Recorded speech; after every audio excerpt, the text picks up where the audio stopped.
What's happening? Of course, you know it's your boy B-Hop Radio Shout-In. Stepping in the building, I got an A-Town legend in this thing, an icon in his own right, my dog. Backbone of the Dungeon family, first generation. What's good with it, boss? Yes, sir, B-Hop. It's a pleasure to be here, man, and congratulations on all your successes. Man, you know appreciate it, boss. It's all good. What's happening with you, brother? I mean, as always, Bone, I mean, it's a treat when players meet in this thing, man. I mean, 20 years strong. Concrete Law, we celebrating the anniversary in this thing, man. I mean, how do you feel knowing that you jumped out there with that 5 deuce 4 tray and it's been a dub? Hey, man, I'm just first of all thankful for the opportunity, man. You know what I mean? The Most High, and definitely Rico Wade and his family for allowing us to come into his home, you know what I mean, and be creative, you know what I mean? So shout out to the 1 and 2 first, you know what I mean? But, yes, sir.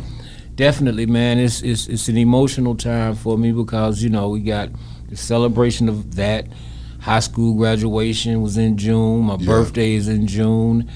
Father's Day. You know, it's a lot of celebratory moments in that month of June. And just so happened this year, Concrete Law turned 20 years old, man. And to be able to be here and still be relative, and the industry appreciates and compliments me on, you know, the work I've put in with the Dungeon family. It's pretty, you know, fulfilling. You know what I'm saying? I feel good about it. Take me back to putting that album together, though, Bone, because that album was full of bangers and nothing but heat, okay? 5 deuce 4 tray, that's one of my favorite songs of all time. Concrete Law, that title track and the actual instrumentation behind it with them deadly verses all together, another one of my favorite songs. So talk to me about what it was like when you saw Cass do their thing, Goodie do their thing, and it was time for Backbone to do his thing. So you got to understand something. I was there from the conception of the Dungeon family, from the little studio Rico and Ray and Pat had over next door to Jelly Bean Skating Rink before the Dungeon. My God. You know what I'm saying? Like, that's where I actually met Rico and Ray at, and Sleepy at, and Big Rube, he was there. They had a little studio next door to Jelly Bean Skating Rink. It was adjacent to Jelly Bean Skating Rink over on Stone Road. Hill. Yeah, Ben Hill. So just being able to create and see Cass grow from being, you know, just vicious MCs sitting around the Dungeon to, you know, worldwide A-list superstars. It was amazing because you got to understand, I was sitting there watching Outkast put out 2 or 3 albums, Goodie Mob put out 2 or 3 albums, Cool Breeze put out an album, Witch Doctor put out an album before I even had my opportunity. My God. So I was the last of the first generation. You understand what I'm saying? Yeah. So it felt like, you know, momentous, you know what I'm saying, for me to even be doing that in that same vein of artistry. Yeah. You know what I'm saying? Because CeeLo and Dre were mentioned in the top 50 MCs of all time in the Source magazine at the time. Yeah. So I said, dang, I'm a part of something powerful. That's right. So now I must construct my offering, you know what I'm saying, which was Concrete Law, you know what I'm saying? Yeah. So we sat around and, you know, everything was coming together, and it's funny because my story of being discovered, quote unquote, was similar to Crisscross. My God. You know what I'm saying? Yeah. Like, I was walking through Greenbrier Mall. Wasn't nobody chasing me though. Yeah. You know what I'm saying? But it's all good because I'm from the West Side. Come on with it. I grew up in Greenbrier Mall. That's right. And my granddaddy helped build Greenbrier Mall, so you know I'm attached to that mall. Yeah. But walking through Greenbrier Mall, Charles Suit, Julius Irvin Jr., and my homeboy Killer B were having lunch and Chick-fil-A. Yeah. You know what I'm saying? And they were speaking on who out of the Dungeon was that next act. Mm-hmm. And Killer B mentioned me. Mm-hmm. Lo and behold, I walked up. Damn. You know what I'm saying? Right up on the meeting. Yeah. You know what I'm saying? Divine intervention. You know what I'm saying? So it was like it was meant to be. So I got discovered by Universal Records because I wasn't on the face. Yeah. You know what I'm saying? Or Arista or Interscope. Mm-hmm. You know what I'm saying? I had my own situation up at Universal Records. So yeah. it all happened in divine order. You know what I mean? So that's how it happened. Talk to me about that patience, though, Backbone. You know, growing up with these guys, seeing them hitting their stride and doing their thing, and having to wait for your time to do your thing. What was that like, sitting back? But then you still was getting your feature on now, so it wasn't like you were just sitting over there twiddling your thumbs. You was still getting rich to this and just doing your thing out here in the slump. But what was that like, playing the back and playing your part, waiting on your time to shine? Well, first we must define backbone. Oh. It's self-explanatory. Yeah. You know what I'm saying? The supporting structure. You know what I'm saying? So I've always supported every offering given by my, you know, my cohorts in the industry. You know what I'm saying? Like, I was there to support Outkast. You know what I'm saying? I went on several world tours with them early in my career. I definitely traveled with Goodie a lot, so much so that people thought I was the fifth member. Yeah. You know what I'm saying? But patience was not a virtue for me at the time because I wanted to be out. You know what I'm saying? Not knowing what I know now, but then, you know, having the opportunity to sit back and create and come up with, you know, the MO to put out that album, I was able to see the different deal structures. So I had the best first deal, not the best deal, but I had the best first deal of any of us out of the Dungeon family. You know what I'm saying? I had freedom to create more so than any of the other artists, and I was able to take advantage of that and, you know, put it together. But one thing about it, it was ahead of its time. You understand what I'm saying? The world didn't know what trap music was. They didn't understand trap terminology at the time. They've heard the word trap, but they hadn't had an in-depth definition of what the trap was until Concrete Law came. You know what I'm saying? So when I put that out, people were asking me to put it over the quote-unquote trap type beats, but I said the world is not ready for that. So I put it over organized noise production and other producers that were on board to give the world a broader perspective of what the trap was. You know what I'm saying? At the same time, entertain them. You know what I'm saying? So that's what made Concrete Law not be defined as one of the first trap albums out there. Hey, you know what I'm saying? Yes, sir. When you heard that 5 Deuce 4 Trey track, what went through your mind, Bone? Did you know that it was about to go down and that would be your single that would take you up out of this thing? Definitely, man, because it was created the same week So Fresh, So Clean came out. What? I mean, not came out, I'm sorry. It was created the same time So Rico did So Fresh, So Clean. So they was in a damn zone. Right, they was in the zone that week. You know what I'm saying? But even though it came out a few years later, it was created around the same time. So if you listen to So Fresh, So Clean, you'll kind of hear that same rhythmic energy, and then you'll kind of hear the same snares, almost. You know what I'm saying? Because Reek was in that zone of just, and Reek know I'm a boom bap type artist. You know what I'm saying? Like, I'm a rhymer. I'm an MC. So I like, you know, beats that's gonna snatch your heart and soul. You know what I'm saying? But yeah, man, when I heard that track, I knew it was something great because I went in, I did the track, and it was dedicated to my homeboy Spanky D, rest his soul. He used to shoot dice all the time. He was about 400 pounds, and excuse me, he used to always say, "What you been? What you been? 5 Deuce 4 Trey. 5 Deuce 4 Trey. I'm coming out. I'm coming out. 5 Deuce 4 Trey." But he was tragically killed before it debuted, so that was my ode to him. And when I put it together, the energy was so strong on that song. It was a dude by the name of George Greer who played in the band with my father, who was a renowned musician in his own right. Played the bass on that album. I mean, on that song. And that was because my father passed away when I was 15.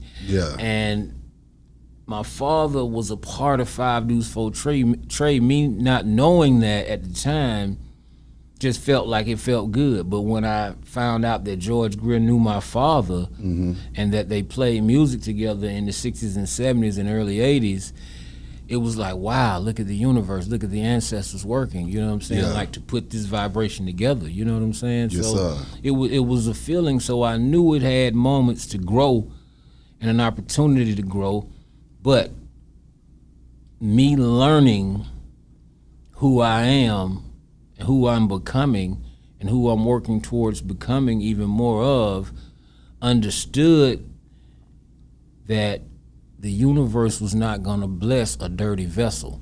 I wasn't ready to receive what the universe had for me. I'm here for you. I wasn't ready for that. I hear what you're saying. You know what I'm saying? Yeah. So I just had to keep waiting and pushing, and now is the time. So sitting on that track for 2 years, man, what the hell was that like, knowing that you had a hit ready to go for 2 years and nowhere to put it? I know, right? And it's just, it's like this though. Get Rich to This was originally my first single. Ooh. You know what I'm saying? That was slated to be my first single, and 5 Deuce 4 Trey was supposed to be my second single on Concrete Law. You know what I'm saying? That like, would've Get been Rich crazy to as This. hell. I know, right? Yeah. You know what I'm saying? I would have been, you know, a little more flashy coming in this thing. You know what I'm saying? The flag's up now. Yeah. The flag's definitely up. But it would have been a bit more on fire. You know what I'm saying? But you know, I digress. I'm here for it, I digress. But yeah. definitely. Get Rich to This preceded 5 Deuce 4 Trey, and Slump was also a hook that I had slated for a single. But I gave those songs to Goodie Mob and Outkast to further my career, to further my reach. That's right. Which was advantageous to my career. You know what I'm saying? It took me around the world. And Damn right. Yeah, man. It was a great feeling to be able to, you know, put that thing out. But Get Rich to This came out in '98, and 5 Deuce 4 Trey came out in 2001. Ooh. That was a big gap. So back then, you know, you had to have a hot feature and then put your single out immediately. Yeah. That didn't happen with me. Okay. You know what I'm saying? I never did Rap City. Yeah. I never did 106 in Park. Yeah. But again, that goes back to me not being in position to receive those blessings. Yeah. I wasn't ready. You know what I'm saying? Like, I couldn't do it. I probably would have fucked it all up. You know what I'm saying? So, straight up. When that Concrete Law dropped, though, man, you had been waiting all that time to get these folks what you felt. How did you feel when that album dropped and it was your time to do your thing, though, Bone? I mean, I was borderline. I say I had a pinch of arrogance because it was like, yeah, y'all did it. It's my turn now, because so much was transpiring. Like, I should have kept my mouth closed a little bit more, but, you know, I didn't know, you know what I'm saying? Me being, you know, the person I was, the young crazy nigga you was, you know at the what time. I'm saying? I didn't know how to just put it on ice, you know what I'm saying? So I said a few things I shouldn't have said. Bone, what did you say, man? Nothing really, you know what I'm saying? Not nothing disrespectful. You know what I'm saying? I just was like, yeah, it's my time now. You know, y'all had y'all opportunity to do what you do. Now let me show you what I can do. It was more of me trying to prove that I could stand up next to them. Yeah. More so than me just allowing the work to speak for itself, which I'm doing now. Yeah. You know what I'm saying? I'm not trying to compete. I'm not trying to be on the radio. Yeah. I'm not trying to do any of that. I'm creating the music that I like, the music that I feel like feels good to me, and I know that'll emotionally affect some other people as well. So that's right. You know what I'm saying? So that's pretty much the same emotion I had with a little less arrogance. You know what I'm saying? So when you look back on that time, Bone, are you telling me that you was just in full-fledged Mr. Fat Face, Backbone, 5 Deuce 4 Trey, couldn't nobody tell you shit? You knew that your album was about to be hard as hell, and you was just out here being a mother to deal with it, this thing, man. Hey, man, I was fresh out the streets, man. You know what I'm saying? Like, you gotta understand, first of all, I came straight out of high school and met Rico Wade. I graduated in June. Okay. Met Rico Wade July of 1990. You know what I'm saying? So it's like I was already put in place, so my whole focus was just so bullyish. You know what I'm saying? Like, I'm like, here it go. You know what I'm saying? Let's get it. You know what I mean? So speak on that Dungeon family, though. Bone, seeing that formation of everything, and did you feel like y'all were about to create hip-hop history from a group of brothers from Southwest Atlanta just coming together trying to do something positive and make some money? Well, it was divine. And because I knew CeeLo early, you know what I'm saying? I knew CeeLo when he was about 8. I was 11 years old. We were hanging out in Greenbrier Mall, you know what I'm saying? Because that was the place to be, you know what I'm saying? Either 5 Points or Greenbrier Mall, you know what I'm saying? If you're from the east side, South DeKalb Mall. That's know what right. I'm saying? So we had no idea. You know, time went on, you know what I'm saying? I eventually met Cujo and them in high school, you know what I'm saying? And you know, and that led me to the dungeon, you know what I'm saying? So like we didn't actually set out to be a conglomerate of sorts, you know what I'm saying? It just so happened to happen. And that's why it's so beautiful to this day. And we're still here and able to, you know, have the reach and the love from the people right now. I don't like to call people fans, you know what I'm saying, because they grew with us. So, you know what I'm saying? So the people who appreciate what we offered to the world were able, you know, to grow with us. You know what I'm saying? So that's what it was. We had no idea that we would, you know, become who we are. You know what I'm saying? Talk to me about the energy in that dungeon, though, Bone. I mean, when y'all boys got together and started jamming, I mean, songs like Trans DF Express and stuff like that. What was that energy like? Slump, I mean, that's another well-produced song that was crazy as hell. Talk to me about the energy behind that music and just everybody coming together to say, hey, man, we about to jam in this thing. Right. You know, it was more so like, you know, Funkadelic Parliament. We just got in there and just grooved out, you know what I'm saying? Rico then was on the track, and you know what I'm saying? Sometimes it started with a bass line, but I remember definitively Goodie was shooting the Black Ice video. And Cass was working on the new album, which later became Aquemini, and Big Boy handed me a cassette tape.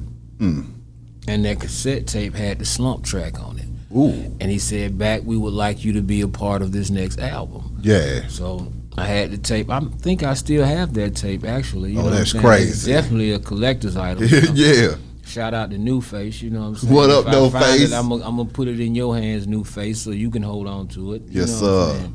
But yeah, I mean, Big gave me that cassette tape, and he said, "We want you on a new album." I said, "Oh wow, this is an opportunity." You know what I'm saying? But I'm still in the streets. Yeah. I'm hustling. I'm back and forth from Cascade to Dixie Hill, up and down Martin Luther King, Bankhead, you know what Yes, I'm saying? sir. Doing my thing. So I get a beep one night. A beep. Notice I said a beep. That beeper. Yes, sir. And it was from Doppler Studio. I'm like, oh, what the hell? Yeah. I'm looking at it because you know all the studio numbers by heart by now because you know you in the game. You know what I'm saying? You flexing on your little girl. You get like, yeah, studio beef. Let me see what's up. So I find a payphone. You know what I'm saying? Yeah. I ain't pick up my cell phone. That's right. I look for some change. Come on So now. I called back. Dre get on the phone, 3,000, to say, "Hey man, you got a verse for that track yet?" I'm like, "Yeah, I ain't got no verse." It had been so long, I didn't think about it. Yeah. So I said, "Yeah, man, I'm on the way." So I shot home. I put the tape in because I did keep it near and dear. I put the tape in, and so I was sitting in my great grandmother's room drawing energy, and I began to write. You know what I'm saying? I said, "Ain't no sense in you trying to be nobody other than yourself, Backbone. Just paint your picture." You know what I mean? You're not Outkast. You're not Goodie Mob. You're your own entity. So be who you are. You know what I'm saying? Be who you are. I was like, okay, cool. The pen touched the paper, and I illustrated the caper. From front to back street, listen. We on a mission to get right. Come on. Working street corner in the midnight. Night. Picture the scene. These fiends with $5, $10 dream scheme for a sack of that. Believe that. Yeah. So I took that verse to the studio, went in the thing and did my thing, you know what I'm saying? Not expecting them to ask me to do a hook on it because, you know, at that time I was known as the hook master. You know what I'm saying? Get Rich to This was a big success, so people were looking for me for hooks, you know what I'm saying? Yes, so I used to create a lot of hooks and write a lot of hooks. So Dre was like, "Yeah, it's jamming, man. You ain't got no hook?" I ain't like hell. I said, "Yeah." Turn the mic off. Took the headphones off. Said me about a 6.3 second prayer. The quickest prayer ever. It was so quick, I ain't even talked to God's secretary. You know what I'm saying? I said, put him on the phone. Put God on the phone right now. I need him right now. They say this the main line. I need it. Direct connect. Come on, you know man. what I'm saying? I've been blowing you up. You ain't answered. That's Come right. on, now let's make it happen. It's time. Dre say, come on, man. What you got? I say, cool. Give me a second. Took the headphones off. I said, Lord, this is an opportunity. I can't blow it. So whatever comes through, comes through. Put the headphones back on and said, let's go. I'm strictly stressing dirty. Gonna represent it to the T-top. Come on. Born and bred up on the street top. Get to the money in a sweet spot. And forever hollering Hootie hoo. when we see cops. Come but on. I did pause. The hootie hoo wasn't in there. What? Nah, I didn't put anything there because I said I didn't want to reuse hootie hoo. I said that, you know, I know y'all already did that, so I don't know what y'all would want there, you know what I'm saying, being that they were who they were, they're Outkast, so I know we didn't try to repeat anything. So That's right. Dre was like, shit, just say who to who. And the rest is history. 5-time platinum later, you know what I'm saying? So that's how that went. What was going through your mind when you was witnessing that success, though, man, firsthand, and you knew that it was possible for folks from the West Side to actually get all the way up through there and experience the upper echelon of this hip hop industry, and then also lay the groundwork for the Atlanta that we got today? Right. But see, you gotta understand, I watched it on TV myself. Ooh. Cause see, I went to college out of town. Shout out Alabama A&M University. Yeah. Hill. I was going to school. That's why I'm not on Watch for the Hook. Cause I missed a session. I had midterms. You know what I'm saying? But it's all good. I got a verse for it. Wanna hear it? Here you go. Amen. At the church say amen. But what I'm saying is, but seriously, I watched it. I watched it on TV. I saw Cass on Rap City. Yeah. I saw him doing MTV. So I'm sitting back telling people around me, I know those guys. Oh man, you don't know them.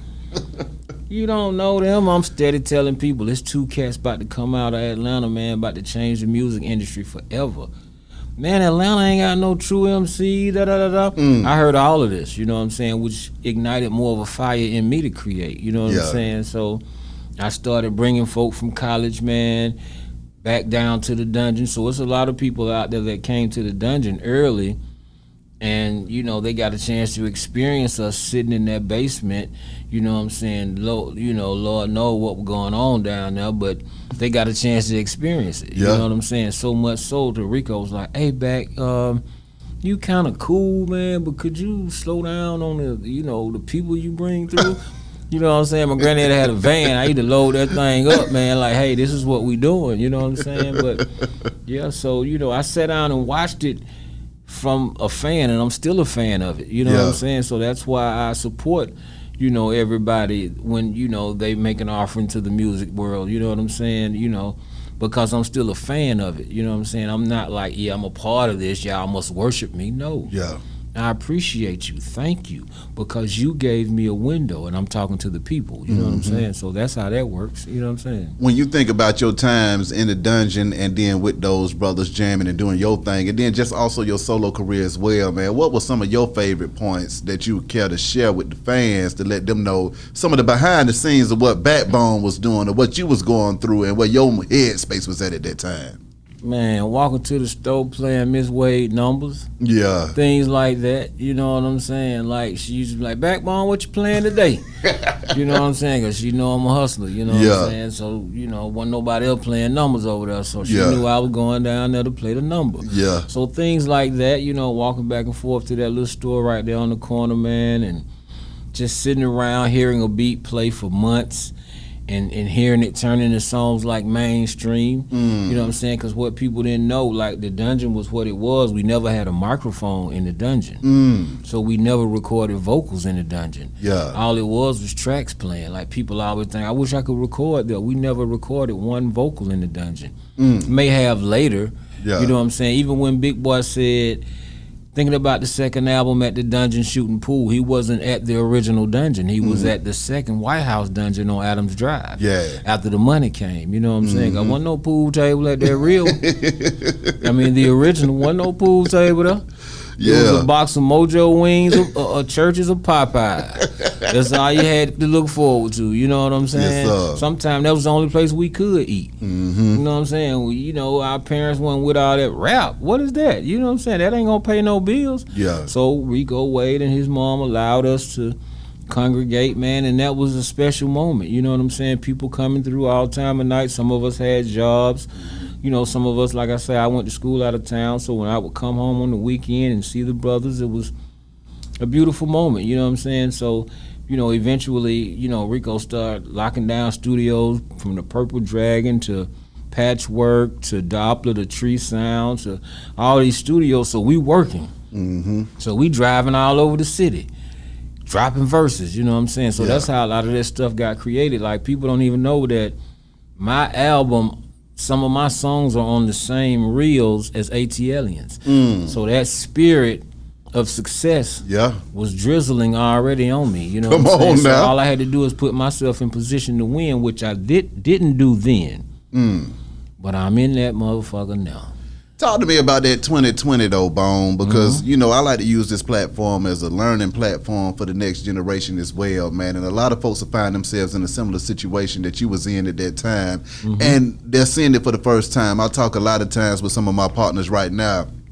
One of the most difficult things for young black men with dreams is going and chasing those dreams without a playbook to follow, okay? So you blazing the trail the whole way, trying to figure this shit out as you go, and pretty much winging it. What would you have told that young ass Backbone back then to do or to be aware of in order to, make his situation a lot better? Well, we shouldn't necessarily chase anything. Because it's gonna create obstacles. Ooh. You know what I mean? Sit still. Come on now. And imagine yourself where you wanna be. See yourself as who you are. You know what I mean? Don't chase a dream. You know what I'm saying? Bone, let me get back in here. I hate to cut you off because I don't do that on my show. No, it's all good. But you just snapped so damn hard with what the hell you just said. But Praise how do you get a young man to understand that? Because the older you get, you see God work, and you be like, damn, I didn't really have to do all this or that to get there. I was going to get there regardless of. I just would have chipped out, I would have been good. So how do you get a young person to understand that you don't chase that dream, you just be that dream? By being an example, by, not telling them because they don't want to listen. This generation doesn't listen. You have to show them. Show them the way. You know what I'm saying? Yeah. Be the blueprint. You know what I mean? Like, My God. Just walk in that path, walk along your destiny, you know what I'm saying? And everything, move like a snail. Move slow, but pick up everything around. When you see a snail creeping, it's all gooey and slimy. Yeah. But what is it doing? It's picking up everything on its path and moving slowly toward its goal. You know what I'm saying? So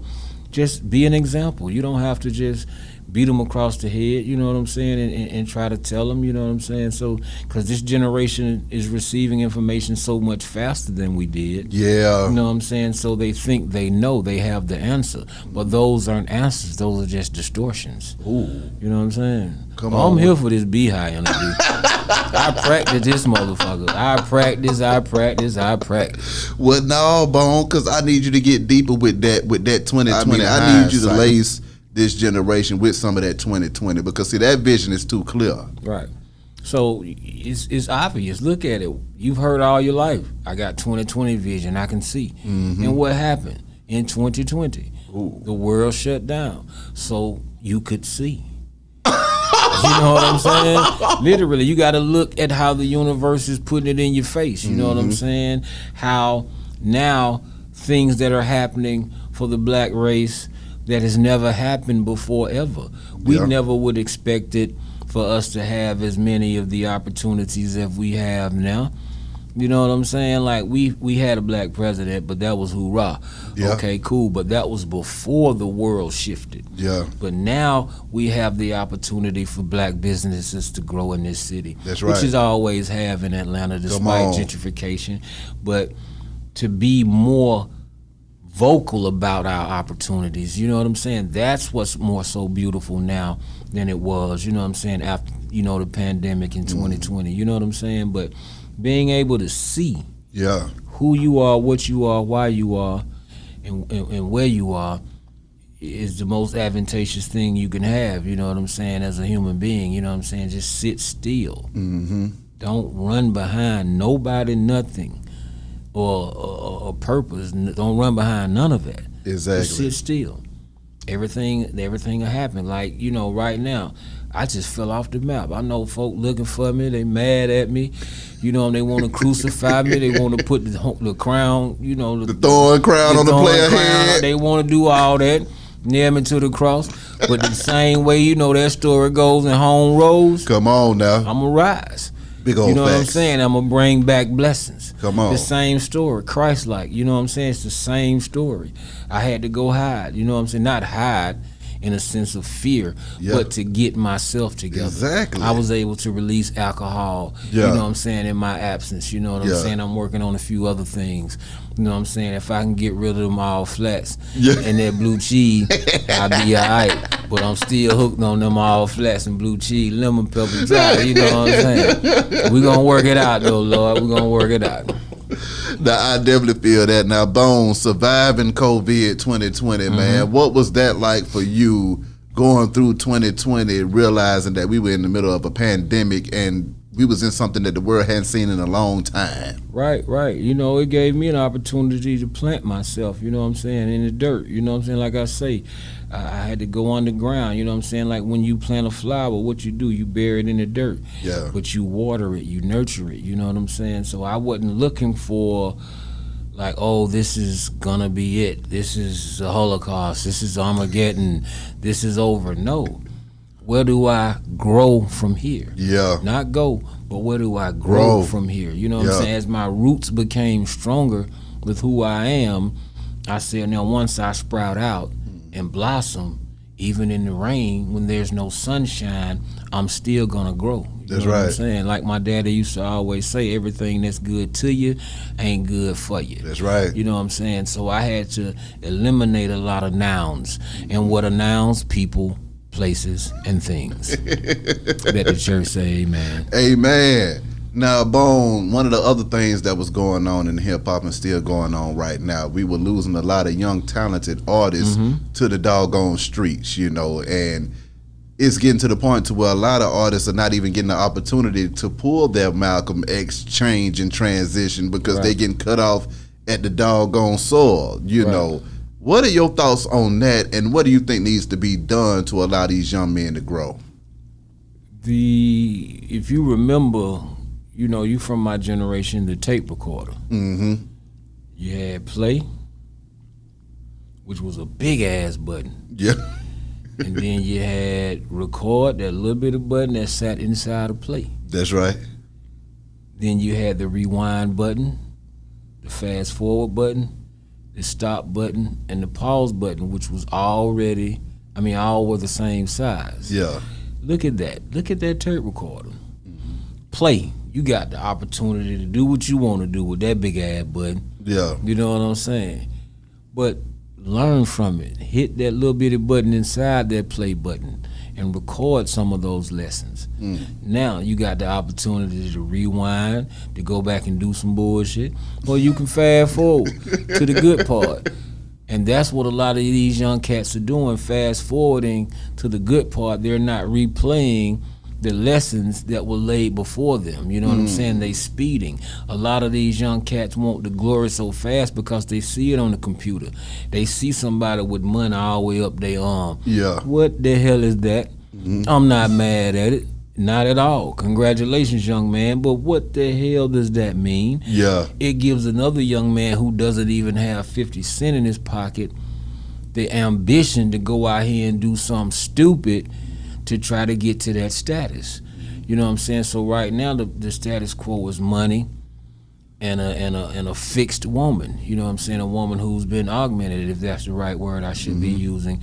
You know what I'm saying? To have her breast did and butt did. Girl, where would the Lord gave you? Yeah. Don't go changing. Like Barry White used to say, you know what I'm saying? Yeah. Don't go change the color of your hair. You know what I'm saying? Answer me this though, Bone. When you start to stating opinions like that, which ain't in vain or wrong at all, some people might take offense to you saying, just be yourself and that's good enough. When do you think that the world got to a point to where you can't even keep it real? Because see, that's keeping it real. Right. When do you think it got to the point to where we can't even keep it real with each other to help each other? We just got to let each other go down a damn crazy road. I got a solid statement, and then we can move on to the next question. Mm-hmm. Sometimes the most noise is heard when you're silent. Mm-hmm. I feel that. Just be quiet. Don't even worry about them. Mm-hmm. You know what I'm saying? Lead by example. Yeah. Just be quiet and build. Then boom, they're gonna hear that explosion and feel it. I feel that. You know what I'm saying? I feel that. Talk to me from your perspective, being a part of the Dungeon Collective, and just the different stages that y'all went through as boys turning into men in this thing, man. Because I mean, y'all had one of the longest runs in the city as well. So what was that like, going from a boy to a man in this music industry, and how did that change you and impact you the whole time, man? Well, we started having children, you know what I'm saying? So that made us think differently, you understand what I'm saying? And it made us, realize that this isn't forever, you know what I mean? So we must make wiser investments and create new opportunities. People might sit around and think I just sell T-shirts all day because I promote that. Yeah, T-shirts are a part of the muscle, but it ain't the only hustle, you know what I'm saying? Like you got several muscles. That's right. To build a strong body, you know what I'm saying? Like, there's several other things that I'm gonna wait to speak on by the next time we do part 2 of this interview. I'm here for that. You're gonna be like, backbone, the success of what you just implemented, blah, blah, blah. That's right. But like, just sit around and piece things together and watch it all come together, you know what I'm saying? And that's how you expand on your brand, you know what I'm saying? Always emphasize your brand and stand strong on it, you know? But what was the changes that you saw for y'all as men growing up? Did y'all grow apart? Did y'all grow closer? What were the things that really changed along the journey, man? Well, we were young men at the time, and then like I say, as we started to have children and families, our responsibilities shifted from hanging out with these people to associating with our families. So time and creative differences came into play because we were thinking different, you know what I mean? But we never had no beef because we don't owe anybody any money. Yeah. We don't have no money issues in the Dungeon family. Ain't no beef. You know what I'm saying? It's just that we grew apart and we really don't know who each other are. Some of us do, some of us don't, you know what I'm saying? So certain relationships were established early. Certain relationships were broken early, but it's not beef. It's no retaliation moment. It's no hate. You know what I'm saying? I don't have no ill regard for anybody that's a part of the family. You know what I'm saying? I just know I'm doing my own thing, which may be misunderstood. So the human aspect plays into it, like, what the hell is back doing? I'm doing me. Yeah. In regard to the legacy of the Dungeon family. Nothing I ever do will tarnish or bring disdain to that name, because I know what it means. And my stronghold is always remembering what Rico Wade did, allowing 13, 14, 15 young men to come into his home around his family and didn't have to have one sleepless night watching us. Yeah. Because we never picked up anything. We never did nothing ill. It was 3 women, 1 bathroom, 1 telephone, and 25 motherfuckers. You know what I'm saying? Yeah. But we knew that bathroom and that telephone belonged to those women. That's right. I don't even think I ever took a shit in the dungeon. For real. I would go all the way to my grandma's house. Yeah. On Cascade. Yeah. For real. My God. I'm just saying, it's just OG shit like that, for real. Becoming an OG in the game, though, Bone, what was that like when you realized that you wasn't the same whippersnapper on Westwood, Rogers, and Willard, and now you are OG in the game? I mean, it's just, I still ride through there to get that emotion, you know what I mean? Because I was like, damn, I used to sit on Miss Jefferson porch and write, trap, do everything that I spoke about in my music, and I look over there and see the gentrified differences that's been made to my grandmother's house, you know what I'm saying? I see the different skin tones sitting on the porch, you know what I'm saying? But it's all good. Yeah. Because I'm going to buy that motherfucker back. Come on now. You understand what I'm saying? I don't care what they want for it, but I got to have that property because I know how my grandfather worked so hard to get it. But, that's right. You know, growing, man, it's just growth, man. And I appreciate the opportunity to even be here in this moment, sitting in this chair, because that means somebody wanted to hear what I got to say. So in order for me to grow through Plateau Entertainment Group, which is my new entertainment, you know, endeavor, that's going to allow me to grow even further than music would have ever taken me, because there's books in store, movies, fashion, other things, old school A&R. Like, there's other things in line that I'm doing now that, you know, that will, you know, further the Backbone brand. You know what I'm saying? I'm not just Backbone, you know what I'm saying? I'm the Dungeon family's own Backbone. That's right. AKA the Backbone brand. You know what I'm saying? Backbone is the name tag that I wear. But I'm still Skeet from Cascade. I'm still Crack from Dixie Hill. Yeah. You know what I'm saying? But I just got to know when those people should be present in the room now. You know what I'm saying? That's right. So, Trans DF Express, man, another one of my favorite Dungeon Family collabs, man. Talk to me about that joint getting put together. Hey, man, that was beautiful, man. I remember, man, you know, you know, we all sat in Rico Way's theater. I said theater, so we're now at the new dungeon. The White House. You know what I'm saying? The White House on Adams Drive. We're in the theater, and we got L.A. Reid on the phone. It's like the Pro Bowl. We got all the DF members in here with different, you know, deals. Outkast, Goodie Mob on Arista, Cool Breeze, Lil Will, Witch Doctor, Kilo, and all of them on Interscope. And then you got Backbone on Universal, and we're all sitting in Rico Way's theater, and we got L.A. Reid on the phone, and he was so happy about putting this project together, which is also going to be 20 years old in November. You know what I'm saying? But it was just like, okay, wow, we're really about to tour the world and do something as a group, and as a collective, I should say, and really show people the unity, the power of what this Dungeon Family brand really is. And, you know, the song was playing, Rico Wade played it for it, and legend has it that L.A. Reid said something's missing. And Rico was like, what is a hit? He was like, nah, man, we need to put Backbone on the song. And mind you, I wasn't even signed to LaFace, but L.A. always told me that he wished he could have signed me. You know what I'm saying? Like I mentioned, you know, in previous situations, because I was just that close to the initial conception of everything. You know what I'm saying? But I know, you know, my time and my place was ordered, because my steps were ordered, because I'm here now. That's right. In no way am I mad about what happened over the year. I'm not sitting around grouchy because the industry didn't give me the accolades or the successes I think I should have. I got several plaques, and, you know, I'm on Grammy nominated and winning albums, you know what I'm saying? So the success in that magnitude is there. That's right. So I'm accomplished. So when y'all call for features, don't think I'm trying to be no rapper. I'm gonna need that check, like Lil Baby say. I'm not doing no free features. Don't even call me for that. Thank you.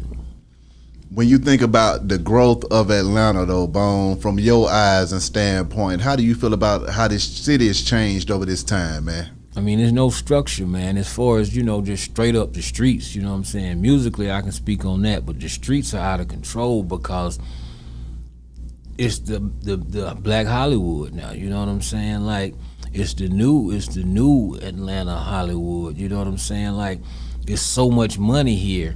Like, success stories are happening literally overnight here in this city. So these young cats, they want that. I'm in a mentoring program, Next Level Boys Academy. Shout out, you know, Mr. Greg Davis. I'm a part of that, and I can just hear how these young boys speak. The first thing they say, man, I'm trying to get some money. So it's open, and they be like, what you do to get money? Steal cars. Damn. But how did that come about?